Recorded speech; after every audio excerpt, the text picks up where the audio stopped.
बोलिए भारत माता की जय हो। जसनाथ जी महाराज की जय हो। आज इस पवित्र पावन धाम में हमारे बीच में आशीर्वाद स्वरूप विराजे महंत मोटनाथ जी महाराज, आदरणीय बाईसा साध्वी जी, हमारे जोधपुर से पधारे बीरमनाथ जी,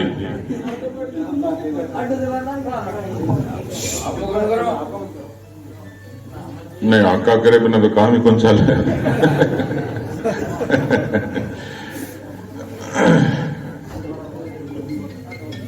महाराज कितनी देर हो गई, क्या फरमा रहे थे आप?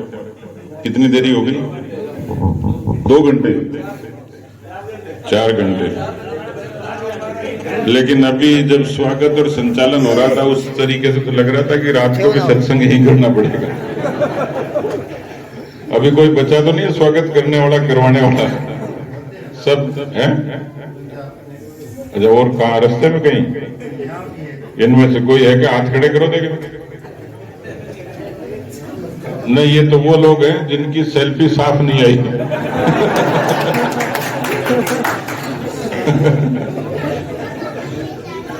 मेरे से ज्यादा कौन जानेगा ऐसे शिकारियों को? वो पहले कैमरा खोलेगा, फिर यूं करेगा, फिर वो पीछे से कोई धक्का देगा तो हट जाएंगे, फिर वो घूम घाम के फिर आएगा। मैंने कहा 18 बार तो आ गया, अब कितनी बार आएगा? बोले जी साफ नहीं आई। अब 18 बार में भी साफ नहीं आएगी तो बताओ कब आएगी?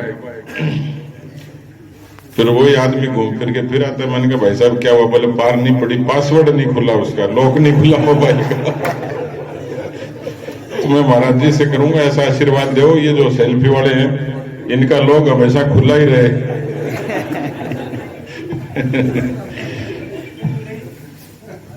आज बड़ा आनंद हुआ और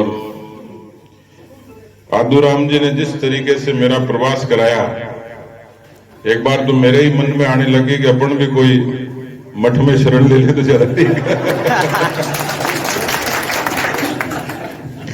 तो प्रोग्राम बनाया तो उन्होंने 18 प्रोग्राम में 12 प्रोग्राम मठ के ही हैं। तो मेरे को ये फार्मूला बाद में समझ में आया। मैंने कहा आदूराम जी भोजन कहाँ है? बोले मठ सारे अपने ही हैं। तो आप देखो धनी ने 3 दिन में चौनी खर्च नहीं करी,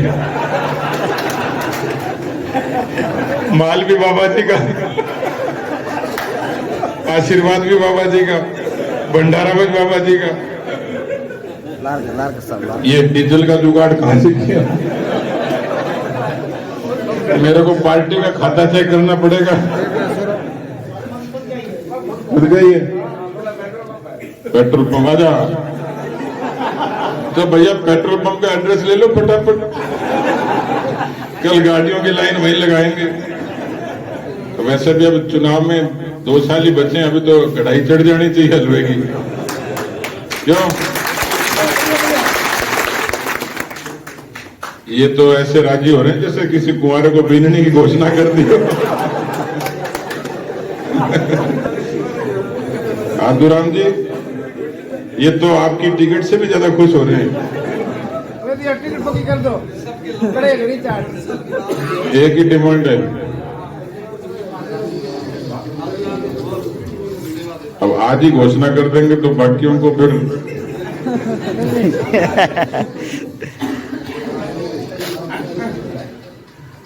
भाई कोरोना का टाइम है, मैं कोई जोखिम नहीं ले सकता।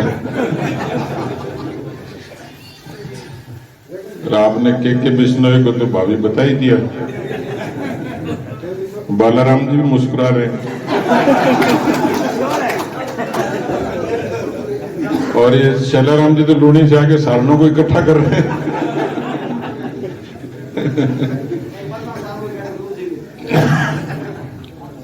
रूप जी तो वही सारण वाले उसमें है ना। हाँ, आपको पता नहीं रात रात में सारण सारे इकट्ठे होने वाले हैं। तो बहुत ज्यादा भाषण की आवश्यकता मैं समझता नहीं, लेकिन बहुत लंबे समय से जैसलमेर के जिलाध्यक्ष जी की भी इच्छा थी, हमारे चंद्र प्रकाश जी की, तो उन्होंने मुझे परसों तनोट माता के दर्शन करवाए। दर्शन भी इसलिए किए थे कि देश के यशस्वी प्रधानमंत्री जी को सुरक्षा में इतनी बड़ी चूक हुई दुनिया के इतने बड़े लोकतंत्र में, जिसमें सबको चिंता हुई, आपको भी हुई होगी। जिस तरीके की साजिश थी उसमें इनकार नहीं किया जा सकता कि कोई अनहोनी भी हो सकती थी, लेकिन मैं तनोट माता की शरण में इसलिए गया कि मुझे बताया कि 1965 और 71 के पाकिस्तान के बम के गोले भी उस पावन स्थल को डिगा नहीं पाए। उसी तरीके से इतने लोगों की दुआएं हैं मोदी जी के साथ, तो उनका बाल भी बांका कोई कर नहीं सकता। मैं एक हफ्ते आदिवासी क्षेत्रों में था, तो इच्छा थी कि हमारे बॉर्डर के दोनों ही जिलों में कार्यकर्ताओं से मिलूं, संवाद करूं, कुछ समस्याएं जानूं। बहुत सारी चीजों की जानकारी मिली है, कुछ की और करनी है। कल भी कुछ जगह जाऊंगा, लेकिन मुझे आज आनंद हुआ कि मैं जिस परिवार में एक कार्यकर्ता की तरह काम करता हूं, मैं ये मानता हूं कि दुनिया की सबसे बड़ी पार्टी और उस पार्टी में भौगोलिक रूप से सबसे बड़ा प्रदेश राजस्थान, उसमें मेरे जैसे एक साधारण किसान के घर से पैदा हुए किसी कार्यकर्ता को इतनी बड़ी जिम्मेवारी मिलना, ये साधु संतों का, कार्यकर्ताओं के आशीर्वाद। और इस जिम्मेवारी के निर्वहन के लिए मुझे आप सब लोगों का सहयोग और समर्थन चाहिए, ताकि जो मंशा आपकी है 2023 में प्रचंड बहुमत से भारतीय जनता पार्टी की सरकार बने और उस सरकार में इतनी ताकत पैदा करें कि 2024 में तीसरी बार देश के प्रधानमंत्री मोदी जी काबिज हो इस देश की ताकत। इस देश ने, प्रदेश ने 70 सालों की राजनीति में 50 वर्ष तक एक पार्टी को पूरा अवसर दिया, लेकिन उनके खाते का लेखा जोखा देखेंगे तो एक खानदान के हिस्से में सारी चीजें लिखी हुई हैं। वो पार्टी में राज करेंगे तो वही करेंगे। आज मैं किसी से पूछूं कि कांग्रेस पार्टी का अध्यक्ष कौन बनेगा, मां बनेगी, बेटा बनेगा, बेटी बनेगी। बीजेपी में पूछूंगा तो आप नाम नहीं बता पाओगे। ये बीजेपी में संभव है कि मेरे जैसा और नड्डा जी जैसा साधारण कार्यकर्ता प्रदेश अध्यक्ष और राष्ट्रीय अध्यक्ष बन सकता है। उनके खाते में 50 वर्षों में भ्रष्टाचार, जातिवाद, धर्म, पंथ, मजहब, ये सब झगड़े। लेकिन यहां बहुत सारे लोग जो खेती किसानी से जुड़े हैं, क्रेडिट कार्ड ये वाजपेयी जी के हिस्से में, फसलों की बीमा वाजपेयी जी के हिस्से में, सड़कों की योजना वाजपेयी जी के हिस्से में, प्रधानमंत्री किसान सम्मान निधि ये मोदी जी के हिस्से में, भगवान राम के भव्य मंदिर का निर्माण का काम ये मोदी जी के हिस्से में, कश्मीर में 370 खत्म करना ये मोदी जी के हिस्से। और जब जब जरूरत पड़ी, बालाकोट इस बात का गवाह है कि इस देश में जब उरी पर हमला हुआ तो बालाकोट में सर्जिकल स्ट्राइक करके उसका जवाब देने का हिम्मत कोई रख सकता, तो प्रधानमंत्री मोदी जी रख सकते। तो इस देश में सामान्य व्यवस्थाओं से लेकर बैंक का खाता, उज्ज्वला का गैस कनेक्शन, प्रधानमंत्री आवास, इतनी सारी योजनाएं, तो उनका प्रधानमंत्री काल के 7 साल और कांग्रेस पार्टी के 50 साल, उनका डब्बा खाली है। और यहाँ एक लंबी फहरिस्त है, सूची है, जिससे देश के लोगों का जीवन बदला। और इसलिए ये सब चीजें तभी संभव होती हैं जब संगठन मजबूत होता है। मुझे परिचय कराया, कोई बूथ के अध्यक्ष हैं, कोई शक्ति केंद्र हैं, कोई मंडल के अध्यक्ष हैं। आप सब लोगों का युग धर्म यही है कि अपनी जमीन पर पूरी मजबूती से, समय आएगा नाम की घोषणा भी होगी, उम्मीदवार की भी होगी, लेकिन हमारा उम्मीदवार आज की तारीख में कमल का फूल और नेता के तौर पर प्रधानमंत्री नरेंद्र मोदी जैसे सक्षम नेता। जिस पार्टी में, जिस देश में इतने मजबूत नेता हों, वो देश सुरक्षित है।